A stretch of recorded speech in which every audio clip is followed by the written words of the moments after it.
BFM Business et Tech Co présente De quoi je me mêle, François Sorel. Voilà le retour de ce De quoi je me mêle.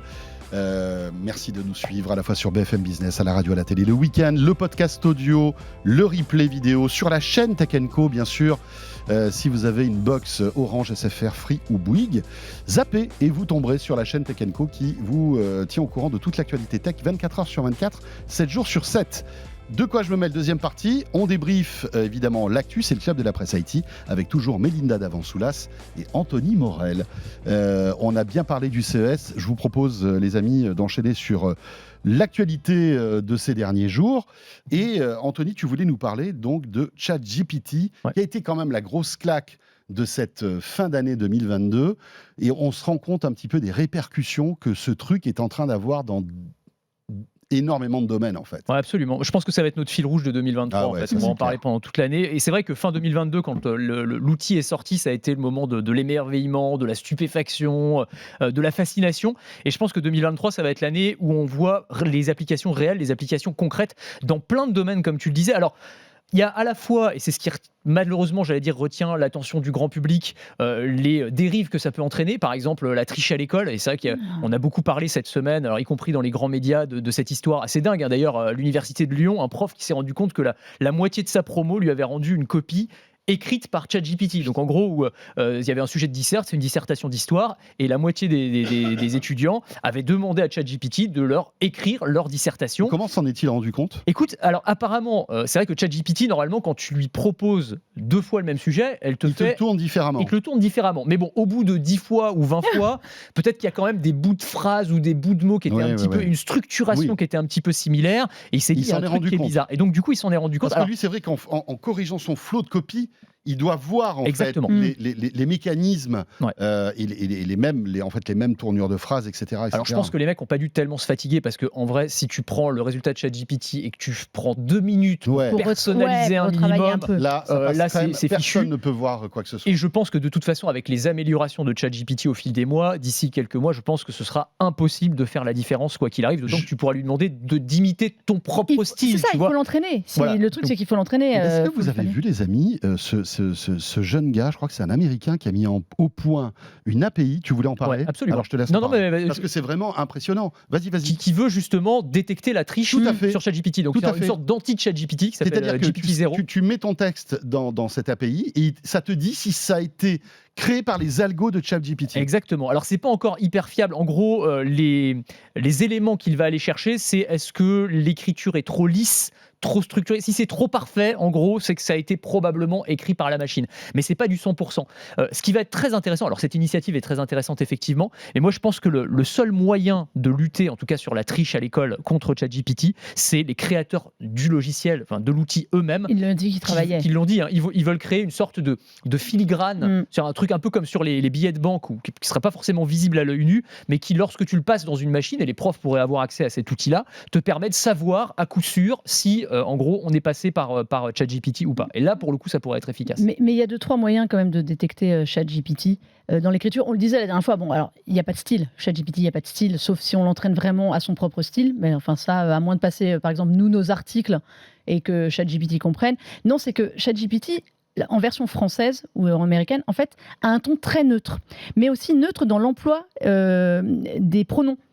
Donc il se mouille jamais. Donc il y a ça qui fait que pour nous, par exemple, ça va être beaucoup de tournures très impersonnelles, des choses comme ça. Et c'est vrai que je pense que dans des copies de fac, au bout d'un moment, quand on a des copies un peu uniformes et un peu sans personnalité, ça se sent. On l'avait dit, il n'y a pas d'humour chez ChatGPT. Il ne comprend pas l'humour. Il y a un humour pas très drôle. Il y a un humour pas très... Non, mais voilà. Il essaie. C'est un peu bas de gamme, quoi. C'est pas. Mais cela dit, il n'y a pas de finesse de style. On critique, mais parfois c'est hyper bluffant. Ah, mais c'est clair. Ah non, mais c'est complètement moi, bluffant. je pense que là, on en parle en plus, mais encore une fois, on est au tout début. Moi, je pense que d'ici 6 mois, 1 an, ça va s'améliorer. Ça va être incroyablement plus sophistiqué. Que ça sera connecté au moteur de recherche, Bing, Microsoft ou même Google, ça va être terrible. Moi, je pense que là, le monde, alors pour finir sur le côté triche, parce qu'il y a plein d'autres applications à aborder, mais là, le monde de l'éducation va être complètement désemparé par rapport à ça, parce que là, ils sont en train de se dire comment on va lutter contre ça, et en fait, on n'arrête pas la marée avec une serpillière. Moi, je pense que le combat, il est perdu d'avance. C'est clair. C'est vraiment, il faut repenser le devoir à la maison. Il faut dire, peut-être non, on fait que des devoirs sur table, j'en sais rien, mais en tout cas, cette partie-là, on n'arrivera pas à lutter contre cette machine-là. Donc ça, de ce côté-là, il faut arrêter. D'autant que, et tu as raison de le souligner, ça va s'intégrer dans tous les outils de la vie personnelle, le moteur de recherche. Et effectivement, alors c'était ça qui est très intéressant, Microsoft qui veut investir 10 milliards de dollars dans OpenAI. Ils veulent intégrer ça dans Bing, dans Word, dans Outlook. Donc ta boîte mail, tu auras peut-être un petit bouton qui te permettra de répondre. Voilà, mince, alors attends, mon manager, comment est-ce que je vais lui expliquer que j'ai pas rendu le dossier Moulinard là? Attends, vas-y, ChatGPT, tu m'écris un mail là, et puis tu me trouves 2-3 bonnes excuses bien senties, écris-moi le mail. Boum, le mail est écrit et il est envoyé au manager. Bon voilà, c'est génial. C'est un peu ce que fait Gmail, hein. C'est déjà avec les pré-réponses. Oui, dans l'idée, non mais elles sont adaptées aussi à ce que tu envoies. C'est moins malin. Mais il y a quand même un truc qui est assez terrible, c'est qu'à un moment, si on s'en remet qu'à ChatGPT, c'est-à-dire plus personne n'est capable de réfléchir en fait. C'est ça l'idée. Basiquement, quand on en vient à faire ses devoirs, c'est de la fainéantise. Mais au bout d'un moment, c'est une assistance supplémentaire. Enfin, tu sais à quoi ça me fait penser?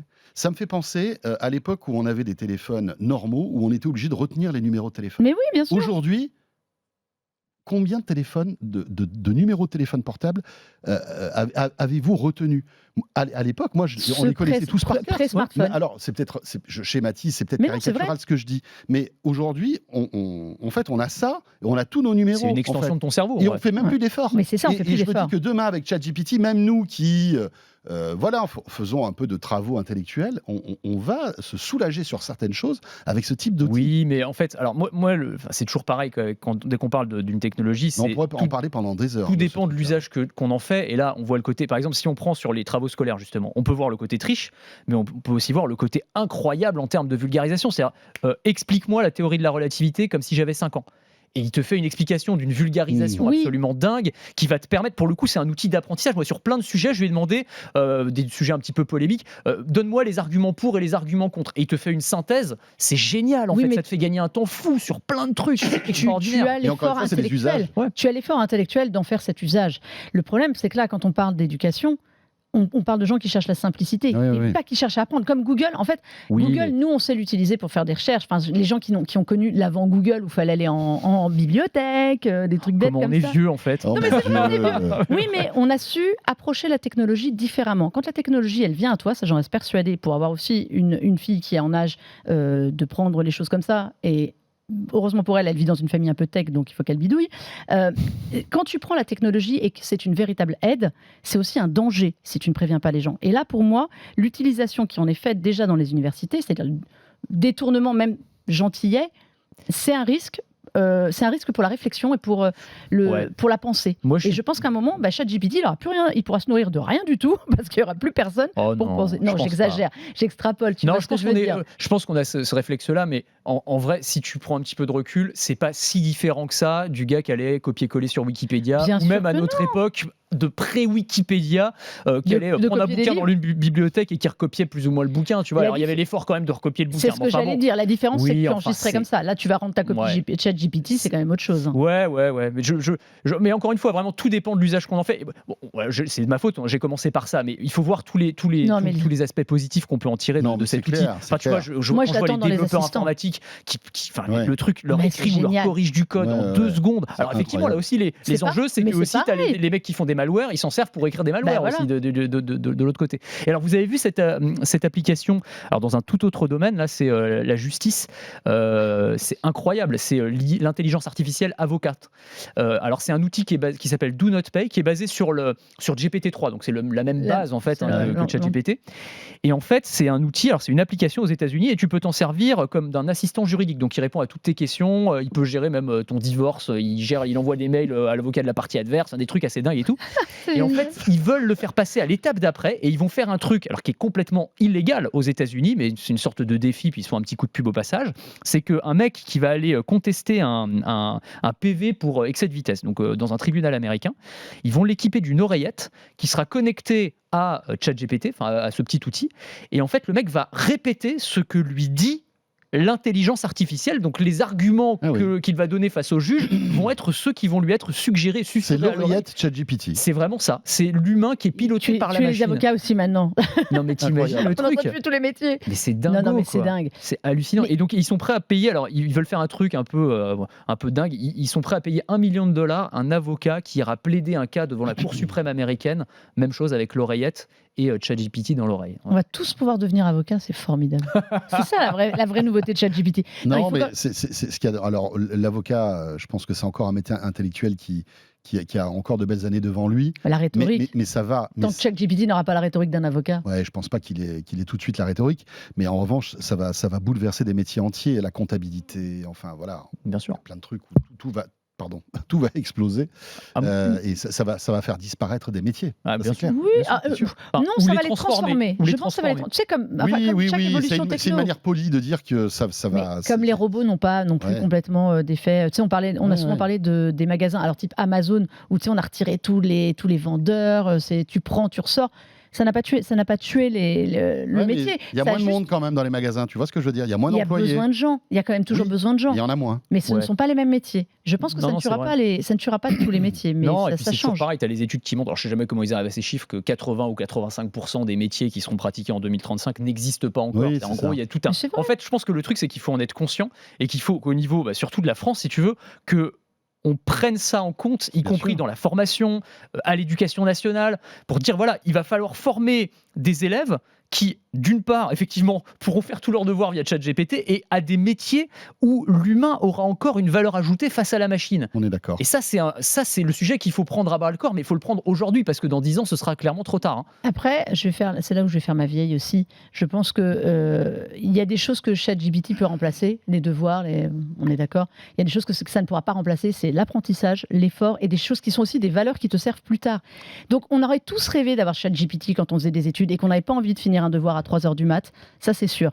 En revanche, ça apprend aussi d'autres choses que ChatGPT n'est pas encore en mesure d'apprendre. Peut-être la prochaine évolution. Il faut aussi rappeler aux gens que OpenAI, c'est quand même une start-up qui existe, enfin, c'est plus une start-up d'ailleurs, depuis très longtemps, et que ChatGPT ne sort pas de nulle part. Tu as parlé de GPT-3, ça fait quand même des années qu'on voit le truc venir. Là, c'est le niveau supérieur. Donc, qu'est-ce qui nous attend encore avec eux la fois suivante ? Moi, c'est ça qui m'inquiète. Moi, je suis très impatient parce que tout comme vous, j'ai reçu une invitation de Google pour parler d'intelligence artificielle. Et à mon avis, Google n'a pas du tout apprécié l'épisode ChatGPT parce qu'ils se sont fait coiffer au poteau sur ce sujet-là. Et ils vont dégainer leur solution. Et à mon avis, ça va être assez Et on m'a dit, ce sont des annonces mondes.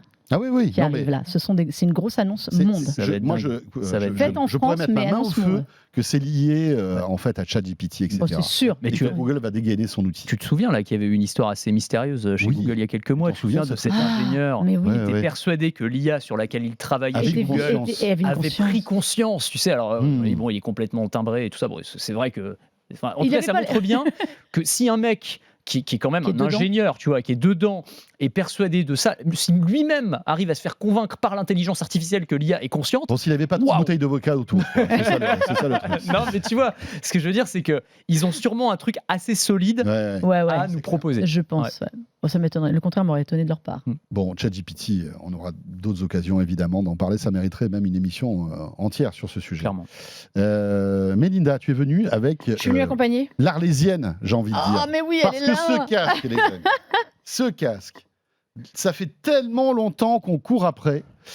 C'est chaud, hein. Alors on sait que chez Meta c'est un peu compliqué là en ce moment. Quand même. C'est le Meta Quest Pro. Le Quest Pro. Il est là. Il est sorti fin d'année dernière et enfin on peut le tester. Voilà, moi j'ai pu le tester un petit peu au CES. J'avoue, enfin je l'avais testé un petit peu avant, pris en main sur mais au CES j'ai pu avoir un test. T'as testé le PSVR 2 aussi, non ? Non, j'ai pas pu, toujours pas, tu sais. Non, je salue, c'est Nicolas qui l'avait testé, je salue d'ailleurs Sony qui nous a fait des complications pas possibles pour le tester, donc on attendra, il sort fin février le PSVR 2, on aura l'occasion de s'en reparler. Ça aussi, je suis impatient. Mais alors celui-là, honnêtement, j'ai commencé donc les tests, c'est quand même, là ils nous ont pas menti, c'est quand même un sacré truc.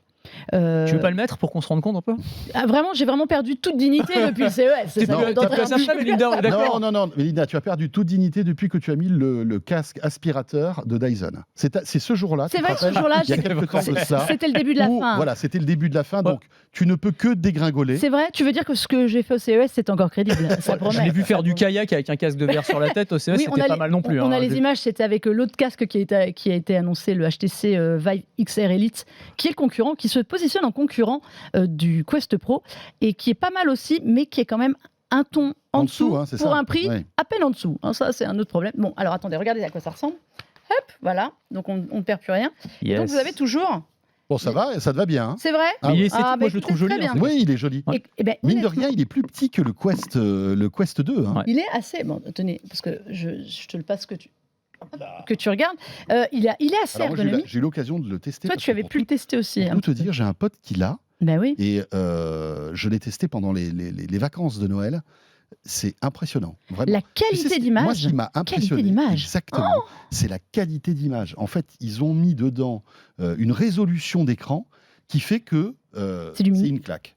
Mais c'est du vraiment LED. une claque. C'est Ouais, vraiment, ouais. vraiment. C'est Parce qu'en fait, Envie, là, les amis. après, tu as Vas-y, les mêmes branche-le, il n'est jeux. pas allumé. Après, tu as le même Sur le store, côté, t'as à le même gauche. store que le Quest, hein, c'est C'est pareil. exactement la même chose. Sauf Moi, qu'il est de meilleure qualité. J'ai Voilà. dupliqué. T'as un tout petit bouton normalement, Ouais, je ça crois, y est. sur la branche, Ouais. et après tu peux le mettre.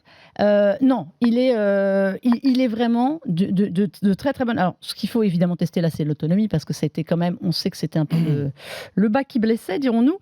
On est à un produit qui a 1 800 €. J'annonce tout de suite la douloureuse. Ouais, Parce c'est pas donné, hein. Tu te prends un selfie Ah, avec bah, ton masque. Je fais À le petit chaque selfie fois. quand même. Ouais, c'est bah, bien obligatoire. sûr, Lui t'as bien aussi, il raison. avait Par sa contre, je me photo. vois pas, ça le problème. Enfin, c'est pas grave. Je t'en fais une si tu veux. Ah, vas-y. Alors attends, il faut que je prenne la... Vas-y, mais garde-le. Allez-y, tiens. Non mais Ah, vas-y, yes, Mélinda, ça y est, raconte-nous c'est pendant bon. ce Je temps-là. vous raconte. Ah oui, ouais. je vous vois à travers en plus. Mais c'est ça. oui. Ok, génial. Ouais, Mais très c'est bien. de la réalité mixte. Mixte, C'est-à-dire que vous avez de la réalité virtuelle comme le Quest 2, sur un niveau au-dessus, parce que l'écran, je ne sais pas si tu es dans l'environnement, tu as eu le temps de voir l'environnement intérieur, donc ce qui est Horizon, là, leur Horizon. Moi, la qualité de la dalle, vraiment m'a bluffé. Par rapport à tout ce que j'ai essayé, et Dieu sait que j'ai essayé beaucoup de choses en VR, j'avoue que c'est extrêmement qualitatif. C'est du mini LED, si je ne me trompe pas. Et puis il est confortable. Il est confortable. Il est plus léger, Beaucoup j'ai plus que l'impression. le Quest. Qui était déjà mieux que le 2 était déjà mieux que le 1, mais Et celui-là encore mieux. puis, il est plus petit, il est plus compact. Hein. Mine de rien, on voit que petit à petit, on arrive à miniaturiser le truc en l'améliorant. Alors, comme tu disais, le le prix, Vive, c'est- pour le coup, le Vive que Il j'ai est plus testé petit encore. est plus petit, il est plus compact. Il propose la même chose de la réalité mixte, mais le passage réalité, donc là, tu nous vois parce qu'il y a plein de capteurs autour. Je trouve que la qualité du la Quest restitution, Pro, la restitution de l'environnement est meilleure que celle du Vive. Ah qui oui. est pas mal, mais qui est un D'accord. petit peu, qui fait un peu flou à côté. Là, les effets de lumière Tu sont nous vois bien. bien là Ouais, je vois très bien. C'est vrai, Et tu c'est fais- vrai qu'en termes de, tu finis juste de l'émission. confort, là, c'est le jour et la nuit par rapport à ceux que j'ai pu tester Ouais, jusqu'à ouais. présent. Alors, moi, je pense que ça reste encore, je vais faire mon rabat-joie, mais encore trop encombrant Oui, si on bien veut une sûr. adoption massive, Non, comme non, on en non, a c'est souvent clair. parlé, le métavers, blablabla. Mais et il tout. y a Si une on veut que ça- amélioration Mais quand il y a même, hein. clairement une amélioration et ça nous dit aussi, tu vois, Ouais. c'est aussi un signal envoyé. On se Tout à dirait, fait. les gars, on bosse, on avance. Ouais. Peut-être que dans 2, 3, 5 ans, on aura vraiment des trucs qui ressembleront à des lunettes, quoi, quasiment. Mais c'est vrai que c'est encore un petit peu massif. En revanche, il y a quelque chose que j'aime beaucoup, c'est le passage virtuel augmenté. Là, c'est d'une fluidité, c'est d'une rapidité et d'une fluidité. Vraiment, j'ai fait des expériences où vous passiez de l'un à l'autre. Qualitativement, on a vraiment l'impression, vous savez, un peu d'être dans les dessins animés Disney qu'on regardait avant. Alors, Mary Poppins en mieux fait, mais pour vous donner une idée, où d'un seul coup, on passe dans un univers qui est animé, ou Roger Rabbit pour aussi les plus vus. Ce côté, vraiment, le côté virtuel s'immisce dans le réel, et je trouve que c'est extrêmement bien fait. Il faut que je teste un peu plus les applications. Alors, ce qui était Workroom, ce fameux espace de travail qui est normalement, parce que, rappelons-le, c'est un casque qui s'appelle Pro parce qu'il est pour les professionnels, Oui. pas parce qu'il est avancé. Ouais. Mais, Parce qu'il est cher aussi. Mais parce qu'il est très cher. Combien déjà? Il a 1800 €. 1800 €. Mais 1400 le HTC, qui pour moi, par exemple, le HTC vaut 2 fois moins en Ouais. prix, et plus près du Quest 2 en ajoutant un peu de réalité mixte que le Quest Pro. Et par rapport à l'HoloLens 2, tu avais testé Alors, ou pas? HoloLens, j'ai testé ça, Moi, le j'avais 1 été et assez le 2. bluffé par HoloLens 2, je me souviens. HoloLens 2 était déjà une énorme progression. Alors, c'est le casque de Microsoft, pour ceux qui ne sauraient pas, qui est un casque de réalité mixte aussi, qui était vraiment le premier opérationnel, qui est dédié vraiment, alors pour le coup, aux professionnels, parce qu'il a que des applications B2B. Je trouve que celui-ci a une meilleure zone de vision. On voit beaucoup plus de choses. Ce